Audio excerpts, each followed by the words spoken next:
Halo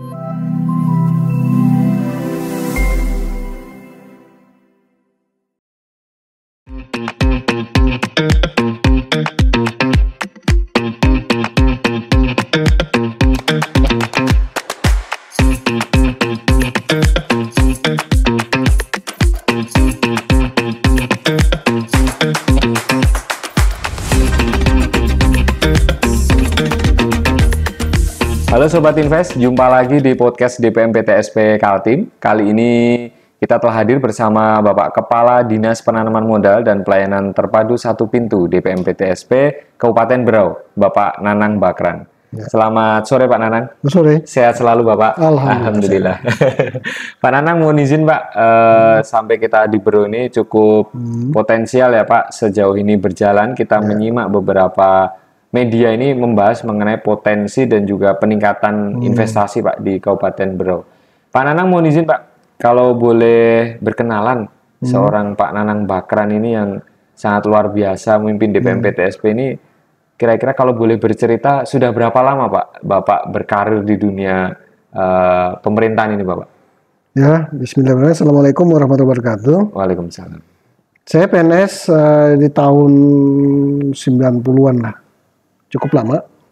Saya lama di PU, dari staf sampai jadi sekretaris kemarin di PU. Ya, kemudian ada mengikuti kompetisi.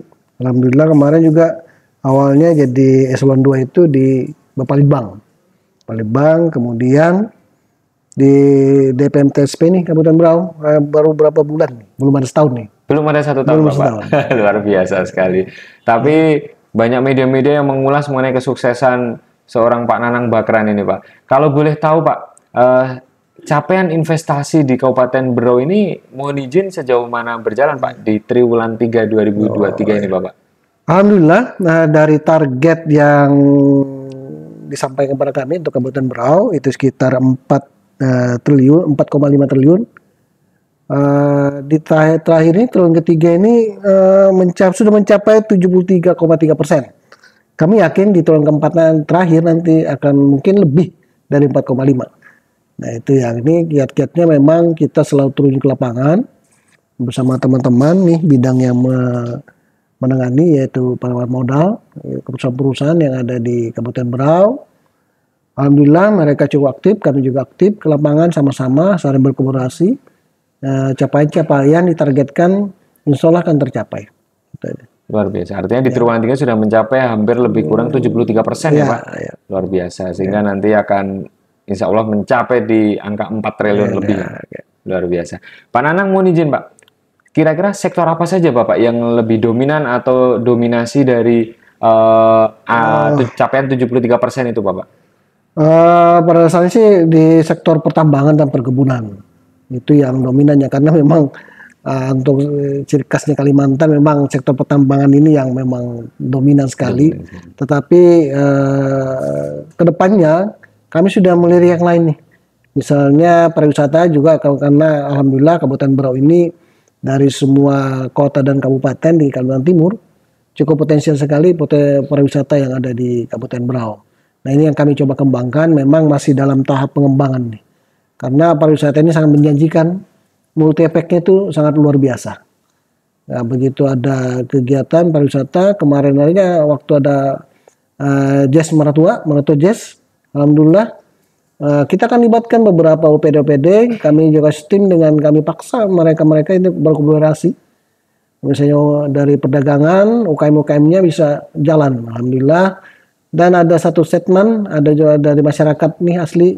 Di sana perkembangannya yang awalnya dari hasilnya mungkin 1 juta dalam 3 malam itu mereka peningkatannya dijualnya sangat signifikan. Luar biasa. Iya, kemudian juga Expo kemarin di Kabupaten Berau yang kami adakan kaitannya dengan juga Hari Jadi Kabupaten Berau.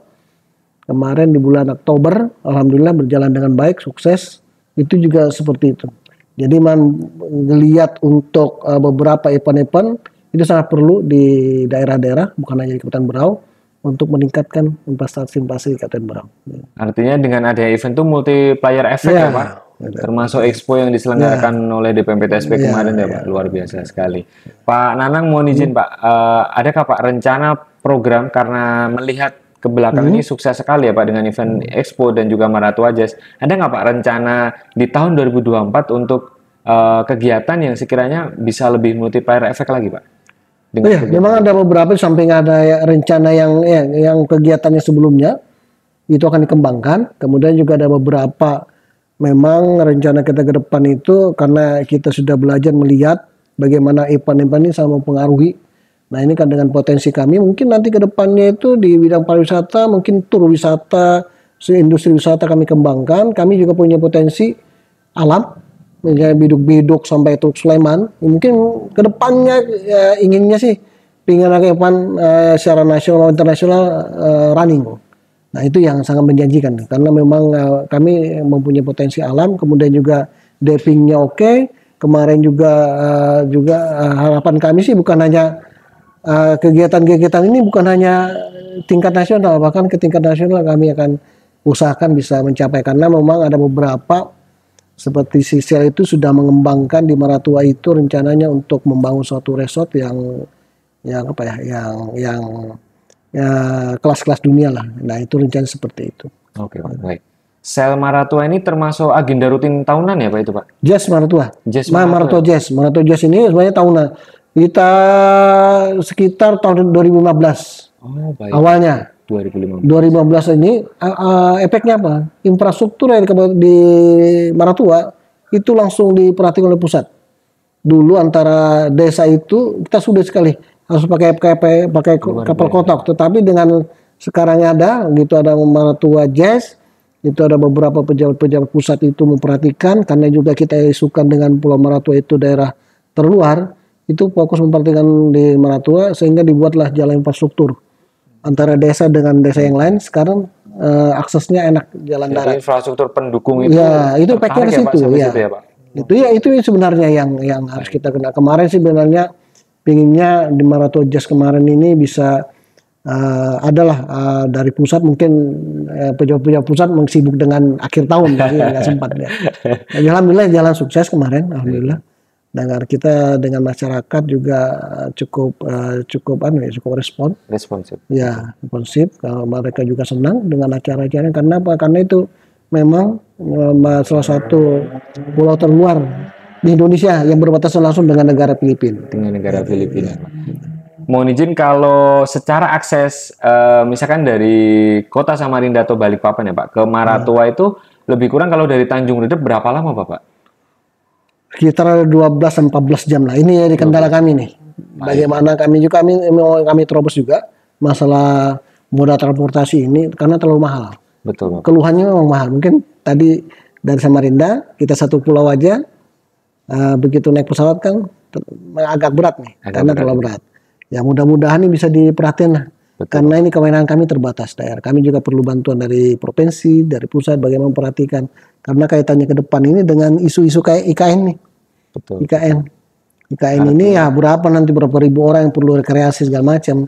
Kami siap, tetapi ya keluhan yang ada sekarang itu memang masih terlalu mahal lah untuk Berau.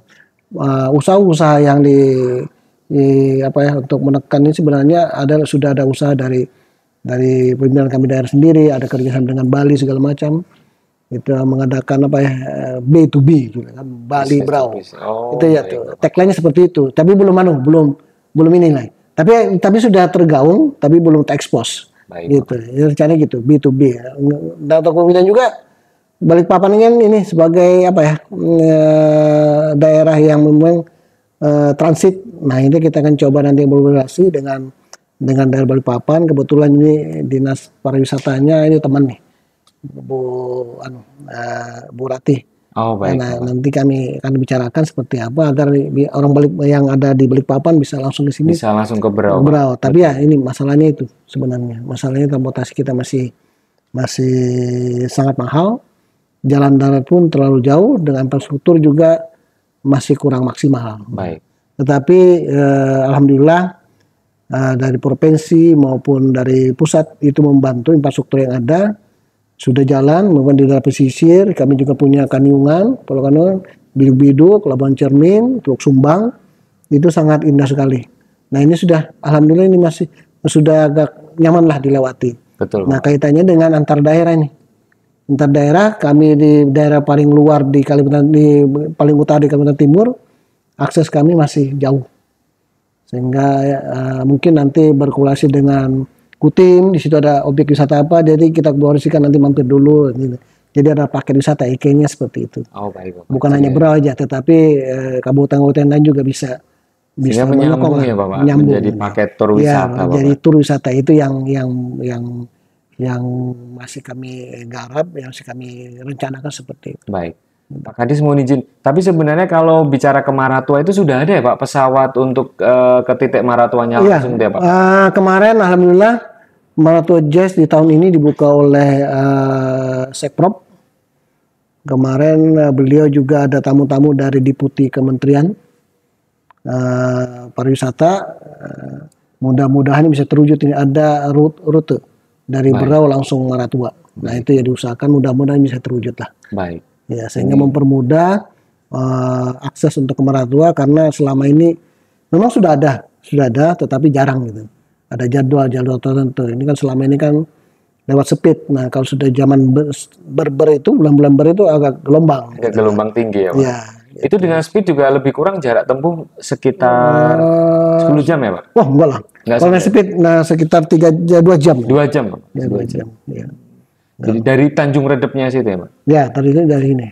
Jadi tidak terlalu lama juga Pak, kalau sambil makan mie. Kalau orang jiwanya adventure sih, senang gitu. Enjoy. Enjoy aja, menikmati gitu. Karena di situ banyak tawaran-tawaran keindahan, terutama divingnya, kemudian juga ada kakaban di situ. Ada kakaban itu ciri khasnya ada ubur-ubur yang bisa kita sentuh. Nah, itu jadi itu diantara ada 2 dunia, satunya ada di Kabupaten Berau. Kabupaten Timur. Salah satu keajaibannya yang tidak dimiliki oleh kabupaten lain. Ya, sama dengan di daerah Biduk-Biduk, Labuan Cermin, itu ada di atas tawar, bawah asing. Nah itu kan jarang itu. Jarang ada Pak. Nah, itu luar biasa Pak, mengenai potensi pariwisata berbasis alam ini ya Pak di Kabupaten Berau Pak. Kemudian mohon izin Pak, kira-kira rencana atau program apa Pak selama ini untuk mempromosikan investasi pariwisata Pak di Berau ini Pak? Sebenarnya sudah jalan lah. DSP sendiri itu ada mengikuti expo ya Pak Mukri ya. Kemarin ke Surabaya kita memperkenalkan samping wisata, petani kita juga memperkenalkan UKM yang ada di Kabupaten Berau. Kemarin alhamdulillah sukses gitu. Kemudian juga biasanya sih setahun itu ada 2 kali expo ya kita ini. 2 kali expo. Nanti kami tingkatkan mungkin sampai 4 lah. Sampai 4 kali. Agar bisa lebih mengekspos gini. Itu yang diselenggarakan mohon izin di dalam Kabupaten Berau ya Pak? Udah keluar. Kita ikut keluar. Provinsi juga ya Pak? Keluar. Luar biasa. Iya. Kemarin juga waktu hari jadi ini ditambah dengan di samping menutup jungku segala macam, itu ada pawai budaya. Nah, pawai budaya ini kan biasanya kalau di daerah kabupaten kota itu semacam karnaval. Kalau kita ini undang-undang semua paguyuban yang Kabupaten Berau, ada Jawa, ada Bugis, ada dari Makassar segala macam, itu menampilkan semua bukan hanya Berau aja, tapi menampilkan. Jadi kami beda yang daerah lain lah. Kalau daerah lain kan dia cuma karnaval menampilkan pakaian-pakaian yang dimodifikasi. Kalau kita kemarin di samping itu juga memperkenalkan budaya masing-masing daerah, bukan daerah ini aja yang ada di Kabupaten Berau. Di daerah-daerah yang ada saudara-saudara kita yang ada dari luar Kalimantan, itu memamerkan jadi mobil hias lah, semacam kurang lebih bentuknya kemarin itu seperti Pasadena lah. Pasadena Pak. Ya, itu. Sangat ramai Pak, karena kami yang di Samarinda melihat di live streaming maupun di pemberitaan itu luar biasa Pak. Kemarin mau sempat kesini Pak itu Pak, yang nanti harusnya kesini kemarin. Siap Pak, siap. Ya. Kemarin juga di TSP ikut partisipasi. Kemarin kita menampilkan sebelum menikah itu mandi pengantin. Gitu ya, atraksi di situ. Itu salah satu budaya Pak. Budaya. Ya, makanya itu kita memperkenalkan kan dengan ini kan kita kekerapan lokal. Betul Bapak. Alhamdulillah kemarin dengan keterbatasan kami dengan jumlah personel yang sedikit, kita dapat salah satu nominasi. Dapat nominasi luar biasa. Kemarin waktu hari jadi karnaval mobil hias kita juara 1. Luar biasa. Ya, kemarin di waktu expo di Surabaya. Siap. Kita juga juara 1. Dari itu kan ada Klaten, ada segala macam. Kita juara 1. Iya Bapak, Gitu. luar biasa. Untuk tingkat pameran di luar provinsi ya Pak, Iya. Kabupaten Berau ya Pak, luar biasa Pak. Untuk Ya usaha-usaha kita lah. mempromosikan. Kami kayak Betul, sih Bapak. bukan hanya ini, bukan kami target sih bukan juara, tetapi bagaimana Betul, Bapak. Berau itu bisa dikenal lah. Bisa Gitu. berjalan Itu target maksimal, utama. Pak. Ya maksimal. Kami juga menawarkan potensi-potensi. Kemarin juga kami ikut beberapa seperti invest yang diserahkan oleh LSP Provinsi, Baik. invest Maham. Betul Bapak. Kemarin ada Festival beberapa juga calon investor itu mempertanyakan potensi-potensi kita di samping wisata, perkebunan, terutama coklat. Mangga. Baik. Coklat ini kan untuk di variannya itu varian atau rasa itu untuk coklat Kabupaten Berau itu menempati urutan ke-8 kalau tidak salah. Betul. Dari seluruh dunia, dari WHO itu. Kualitasnya sangat Kualitasnya. bagus, Pak.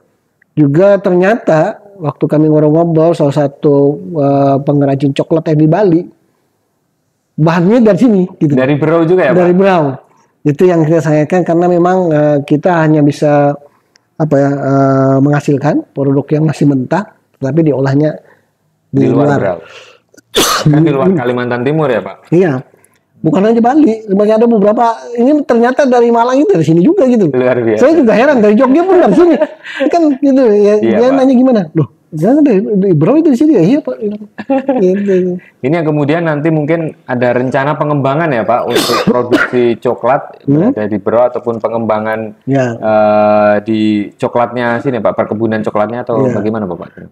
Dalam coklat ini kan kami hanya hulunya, hilirnya juga nanti ke depan kami dengan instansi teknis perkebunan mencoba nanti mengenukan ini mencari investor seperti apa, karena kami juga kurang lebih ada lahan kurang lebih 3.000 hektar itu kami siapkan, mudah-mudahan bisa terwujud karena terus terang aja RWPM kami juga masih kami buat nih rencana umum penanaman modal. Mudah-mudahan ke depannya itu bisa terwujud lah. Ini semuanya kami punya potensi itu, tapi dalam pengolahan masih kurang. Kita perbaiki, kita pelajari berdasarkan hasil-hasil dari audit segala macam, kita perbaiki ke depan sehingga ini beberapa potensi yang sudah ada seperti pariwisata, perkebunan itu bisa kita kelola baik dari hilir maupun sampai hulunya. Keinginannya seperti itu. Siap Pak. Dan coklat ini merupakan salah satu hilirisasi non migas non batu bara ya Pak di Kabupaten Berau ini ya Pak. Mohon izin Pak Nanang menyambung yang mengenai hilirisasi non migas non batu bara. Selain coklat ya Pak, ada peluang sektor apa lagi Pak untuk hilirisasi di Kabupaten Berau ini? Kalau misalnya selain coklat, sebenarnya ada kemarin itu masalah kelapa dalam dengan jagungnya, ya Pak ya? Jagung. Dengan jagungnya. Iya, kemarin sebenarnya jagung itu sempat viral ya, sempat oke.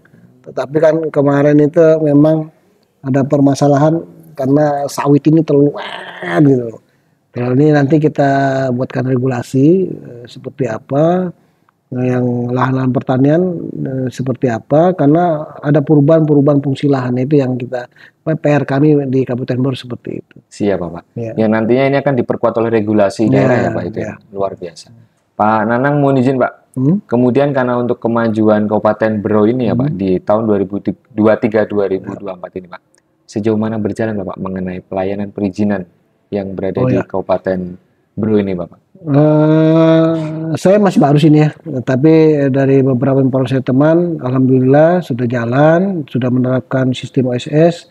Di samping itu juga kami juga ada sistem selain OSS itu untuk membantu beberapa kegiatan-kegiatan yang belum tertampung di OSS ini, seperti ada Siwalet Pak ya, Siwalet, kemudian ada Sipit. Siwalet ini sistem-sistem yang ada di daerah yang belum terakomodir di OSS kita proses. Kemudian juga ada Sipit. Sipit ini adalah salah satu sistem yang memperkenalkan potensi-potensi Kabupaten Berau. Kemudian juga ada Pikati. Pikati ini adalah peluang untuk integrasi, kolaborasi dalam mengembangkan potensi keluarga. Kenapa dengan Pikati? Pikati itu adalah supaya orang terpikat seperti apa. Baik. Kemudian juga ada kemarin Pak klinik layanan. Klinik layanan ini bagaimana kita ke lapangan langsung. ke lapangan langsung, karena di daerah Kabupaten Berau itu dengan 13 kecamatan dengan segala kondisi geografis, ada yang blank spot segala macam, kita turun jemput bola, sehingga kemarin itu yang awalnya kemajuan untuk orang-orang pelaku usaha yang di bawah, menengah ke bawah seperti UMKM itu belum bisa mengurus IMB-nya. Iya Pak. Alhamdulillah begitu kita turun ke lapangan, mereka antusias nih, antusias ya, Pak? Naik langsung, progresnya langsung naik gitu. Alhamdulillah kemarin yang sistem itu, alhamdulillah Kabupaten Berau kemarin progresnya cukup baik. Masalah ini malah teman-teman dan masuk provinsi juga kemarin ke sini gitu. Iya betul Pak. Artinya jemput bola itu salah satu solusi yang sangat masif ya sangat, Pak. Karena kita mengerti lah kondisi masyarakat. Sekali. Betul Pak. Masyarakat kecamatannya pun antara desa itu masih jauh tuh. Masih jauh. Ada juga daerah blank spot, begitu kita turun ke lapangan, ke kecamatan ini kan memotong transportasi segala macam, menjadi murah segala. Bahkan tidak mengeluarkan biaya. Betul. Di kedepannya nanti karena juga di samping kami turun ke lapangan, kami juga melakukan pembelajaran di personil kecamatan, sehingga personil kecamatan sebagai perpanjangan tangan kami untuk mengurus IMB. Artinya masyarakat tidak perlu berbondong-bondong jauh-jauh ya Pak ke kantor PTSP, cukup di kecamatan aja Pak. Kalau saya prediksi aja di Kecamatan Kelai, dia transportasi berapa sudah? Sekitar 500. Dia menginap sini berapa hari? Kelai itu merupakan kecamatan paling jauh ya Pak? Perbatasan antara Kutim. Ya. Ini kan ya, apalagi Meratua. Kalau sudah gelombang, mereka dapat ke sini. Tidak bisa ke kota ya. Berapa biayanya ke sini? Ya kita memang masyarakat ya alhamdulillah kita mudahkan lah. Baik, mereka tidak mengeluarkan biaya, biar pemerintah dulu, tetapi ke depannya nanti kecamatan aja, nanti kita tinggal ini aja. Baik. Luar biasa Pak, yang dilaksanakan di PMPTSP Berau ini di bawah pimpinan Pak Nanang Bakran ini Pak.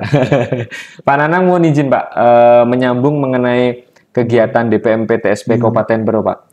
Mengenai di bidang pembinaan, pengawasan, dan juga di lapangan Pak. Sejauh mana berjalan sih Pak untuk tingkat kepatuhan pelaku usaha, baik PMA, PMDN Pak, dalam melaksanakan pelaporan LKPM dan juga kegiatan usaha lainnya Pak? Untuk kegiatan pengawasan segala macam, saya kira normatif jalan Pak, mengasih anunya. Karena apa? Kita lihat nih dengan PMD kita, alhamdulillah ratingnya naik.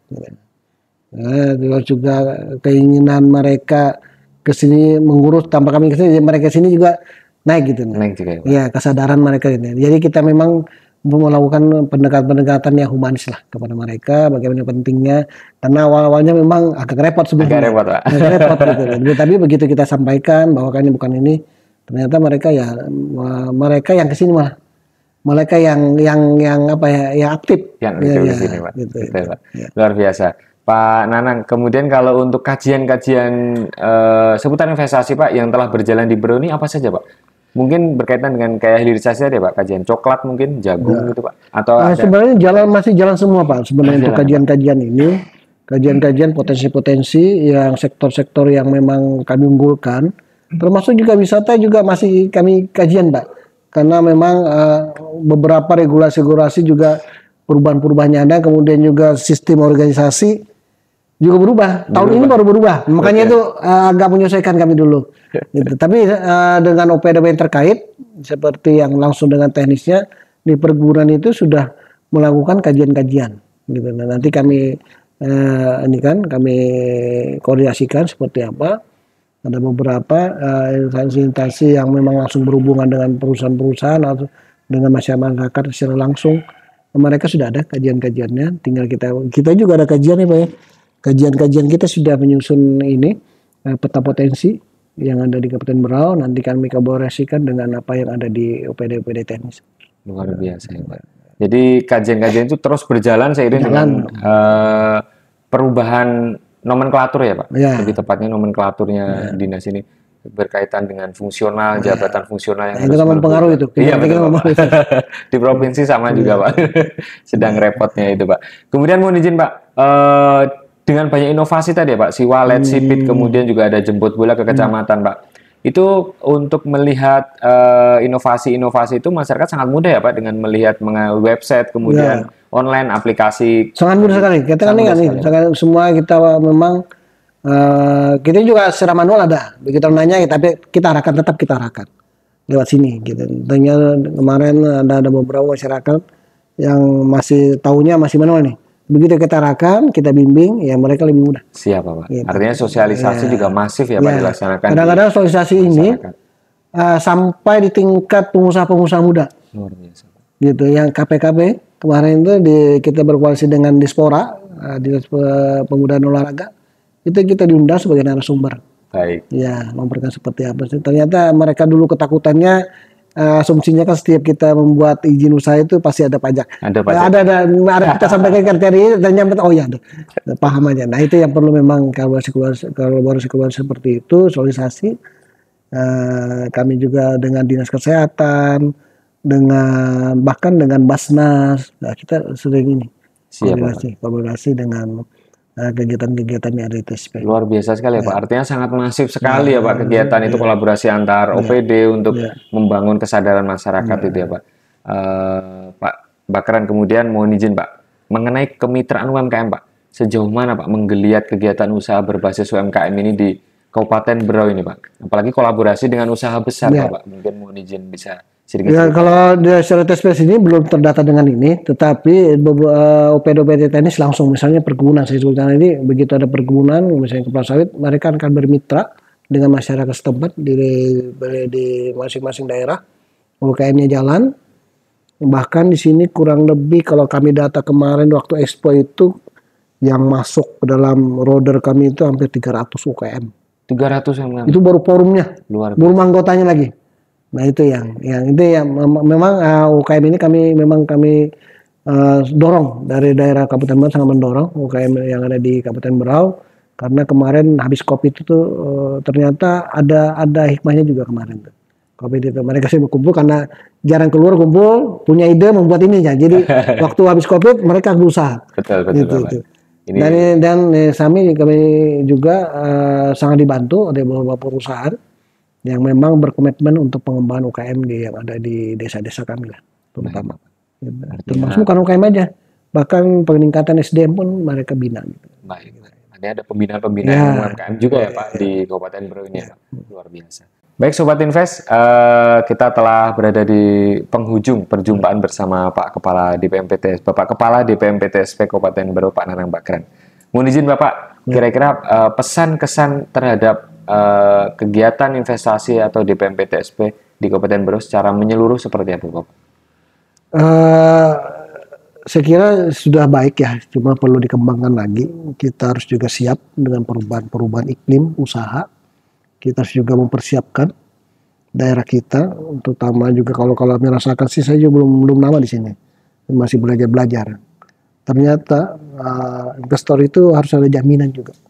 Jaminan dari daerah kalau dia berinvestasi, apa jaminannya? Nah ini yang belum kita maksimalkan, termasuk Kabupaten Berau juga baru memulai untuk membuat regulasi kemudahan berinvestasi dan berusaha Kabupaten Berau. Setiap daerah mungkin kendalanya itu.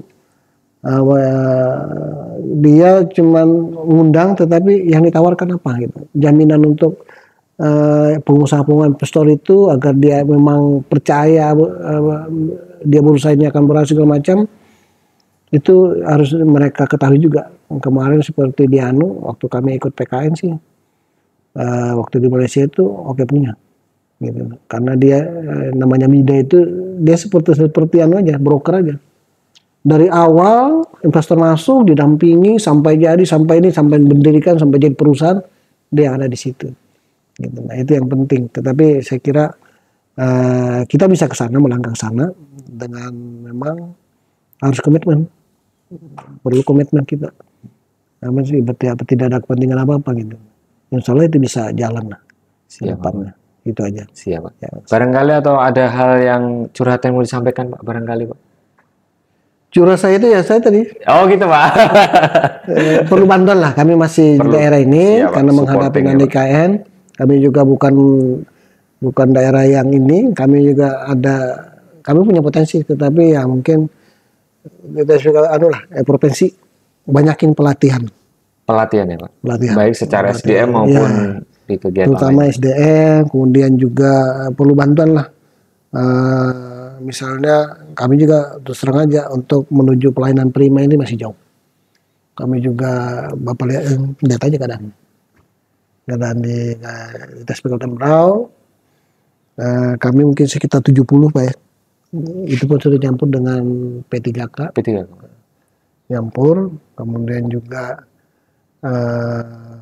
pemetaan yang ada juga belum maksimal lah, tapi insya Allah bisa diperbaiki. Bisa perbaiki. 70 itu secara keseluruhan pegawai ya Pak? Seluruh pegawai. Seluruh pegawai Pak. Ya. Terdiri dari mohon izin Pak, PNS-nya lebih kurang? Berapa ya? Ya, kenapa Pak? Ya. Hanya 54 ya Pak? Dengan luas daerah kurang lebih 36.000 dengan 13 kecamatan dengan kondisi geografis jauh-jauh sekali. Ya, kadang-kadang teman-teman diperlukan sini bagi-bagi tugas lah. Cuma intinya ini karena kedepannya memang zaman sudah canggih. Ya perlu ini peningkatan SDM sebenarnya. Pelatihan ya Pak yang itu diupayakan kepada. Terus juga mohon maaf nih kadang-kadang juga apa yang kita lakukan tidak seimbang dengan hasil yang kita harapkan. Itu manusiawi gitu. Betul. Kadang-kadang saya pimpinan bingung juga nih. Supaya teman-teman ini teman-teman di sini semangat bekerja seperti apa. Kita belum ada reward, belum ada adjustment yang jelas. Oh iya siap. Ya. Saya mau adjustment ternyata yang rajin tidak bisa reward kan sama aja. Saya kasih reward yang ternyata tidak ada didukung dengan sumber yang ada gitu. Sumber daya yang ada ya Pak. Pak Kadis mohon izin Pak, kemudian untuk pesan terakhir Pak kepada para pelaku usaha yang akan menanamkan investasi Pak di Kabupaten Berau, kira-kira pesannya apa Pak? Silahkan Bapak. Untuk investasi ya? Iya Pak, untuk para calon investor Pak yang akan datang ke Kabupaten Berau Pak. Berau sebenarnya menjanjikan terutama pariwisata, silakan investor yang masuk. Kemarin juga kita sudah mengadakan ekspos lah ke luar. Mudah-mudahan ini bisa tertarik berinvestasi, terutama kami tetap menggunakan isu IKN karena memang salah satu kota dan kabupaten dan kota di Kalimantan Timur. Berau menjanjikan untuk potensi alamnya juga karena ini pariwisata ini multipeknya banyak gitu. Bisa menghidupkan perekonomian, merubah pola pikir masyarakat setempat seperti apa. Kedepannya sih mudah-mudahan seperti Bali lah. Dulu Bali seperti apa? Amin. Itu harapan kami sepertinya. Karena terus terang aja untuk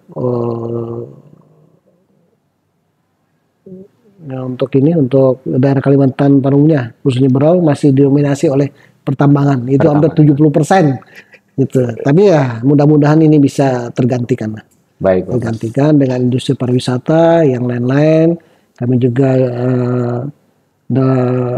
menganukan pertanian dalam arti luas karena geliat-geliatnya sudah ada di daerah-daerah ini sudah ada di daerah pedesaan itu ada beberapa NGO yang sering kami juga bekerja sama itu yang melakukan pelatihan setempat. Ada di situ ada Dumaring segala macam itu salah satu hutan tropis di daerah datar bukan pegunungan.